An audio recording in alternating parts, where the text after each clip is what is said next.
Last time we talked about why points and miles can be such a powerful way to travel. But today, we're talking about what I think is the single most important concept in the hobby, transferable points. This is where people go from simply earning points to booking flights and hotels in ways most travelers don't even realize are possible.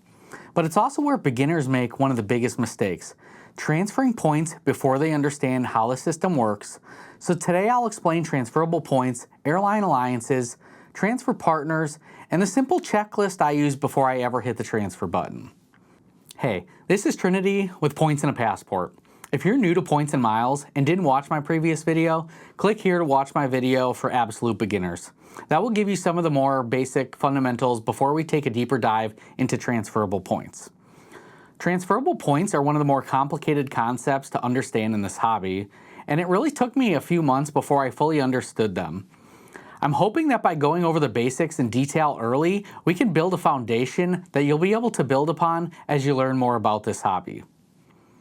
Transferable points are points earned through bank programs that can be redeemed in several different ways. Banks such as Chase, Citi, American Express, Capital One, Bilt, and Wells Fargo offer transferable point programs. One redemption option is moving these points to different airline and hotel partners, which is where a lot of their potential value can come from.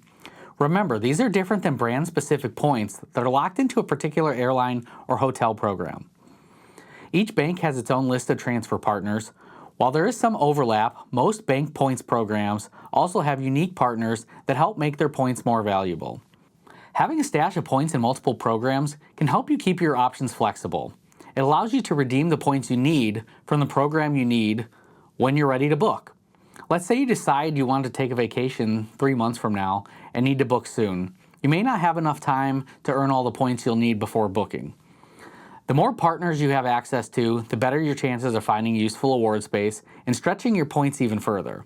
That brings me to one of the biggest mistakes beginners make though. Once points are transferred to a specific airline or hotel program, the transfer cannot be undone.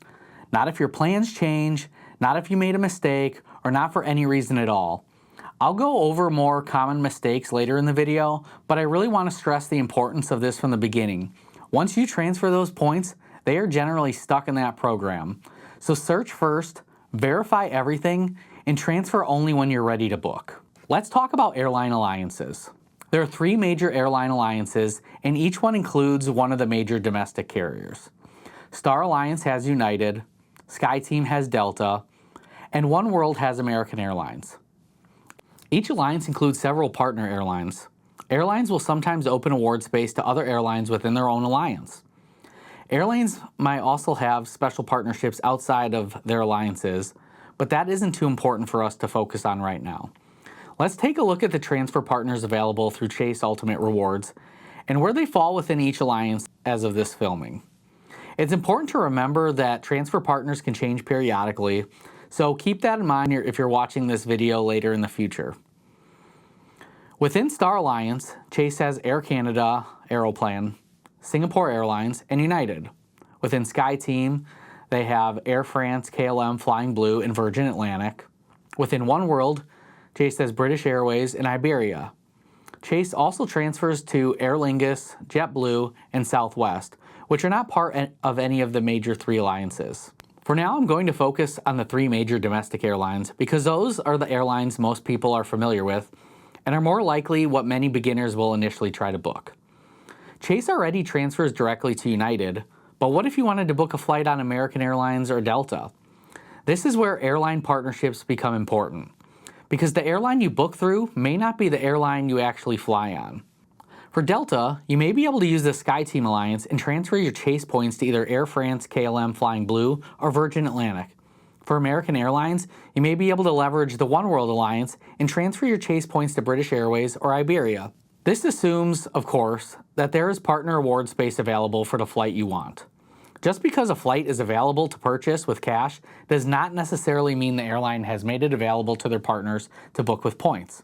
Being alliance partners alone does not mean every flight will be able to book through every partner program.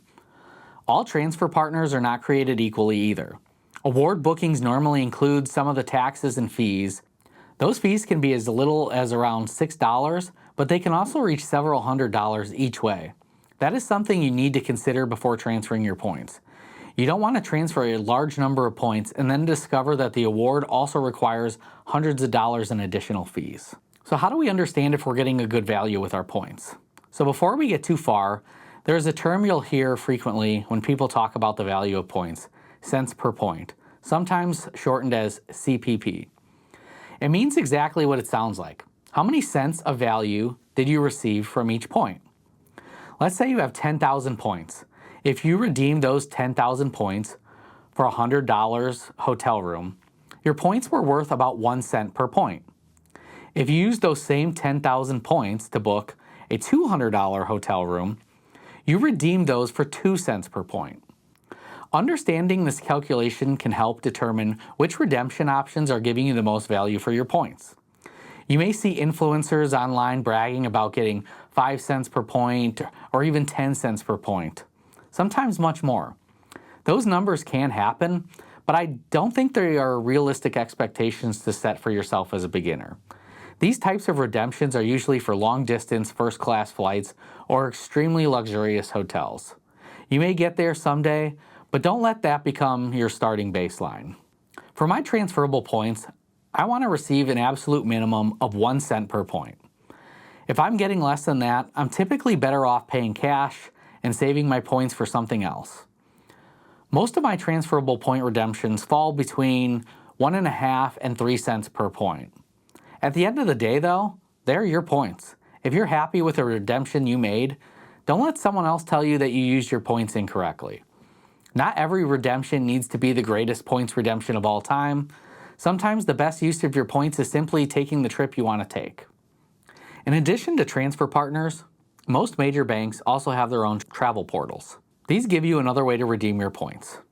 Depending on the bank and the card you have, redemptions through these portals typically fall somewhere close to 1 cent per point. Travel portals operate similarly to large online travel sites such as Expedia or Kayak. One potential downside to using a bank's travel portal is that the bank essentially becomes your travel agency.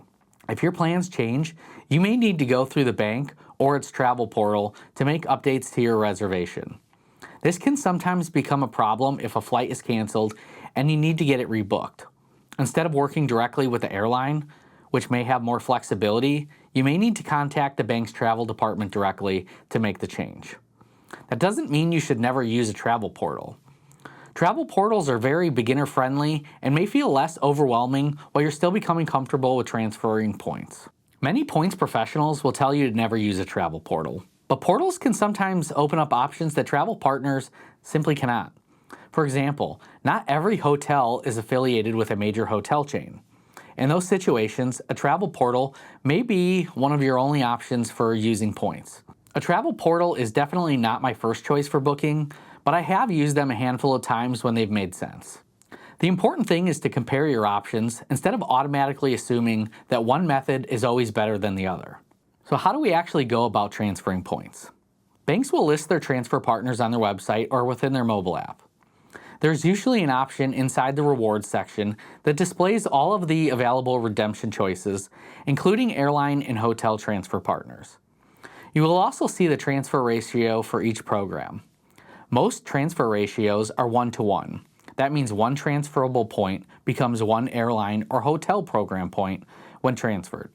For example, 1,000 bank points would become 1,000 airline miles or hotel points. Not all transfer ratios are 1-to-1 though, so it's important to verify the ratio before completing the transfer. Chase requires transfers in increments of 1,000 points, and many other programs use similar minimum increments. To transfer points to a specific program, you first need to create an account with that airline or hotel loyalty program. For example, if you want to transfer Chase Ultimate Rewards points to Virgin Atlantic, you'll need to have a Virgin Atlantic Flying Club account. If you think there is a good chance you'll eventually transfer points to a certain program, it may be helpful to create that account ahead of time.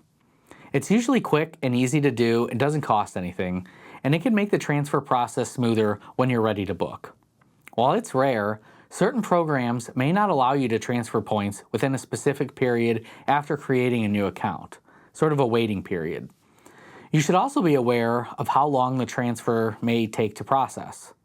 Quite a few transfers are instant, but not all of them are.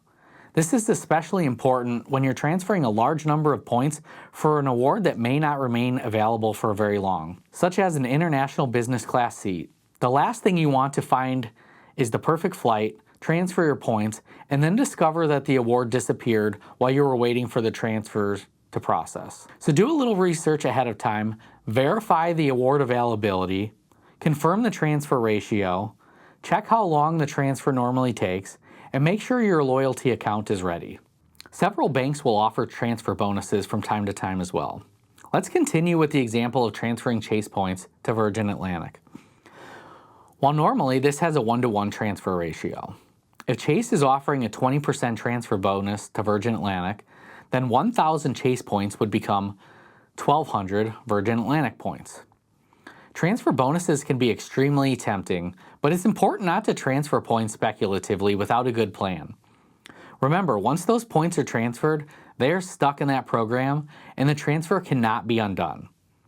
Each program has its own rules regarding how long points remain valid as well, so be mindful of that.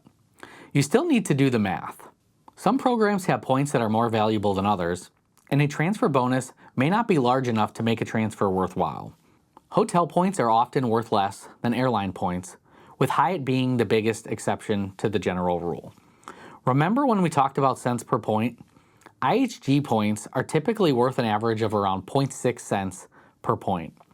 Earlier, we said that we want to receive a minimum of 1 cent per point when redeeming our transferable points.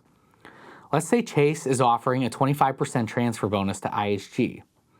If IHG points are worth an estimated 0.6 cents each, that 25% bonus would increase the effective value of your transferred points from 0.6 cents per point to approximately 0.75 cents per point.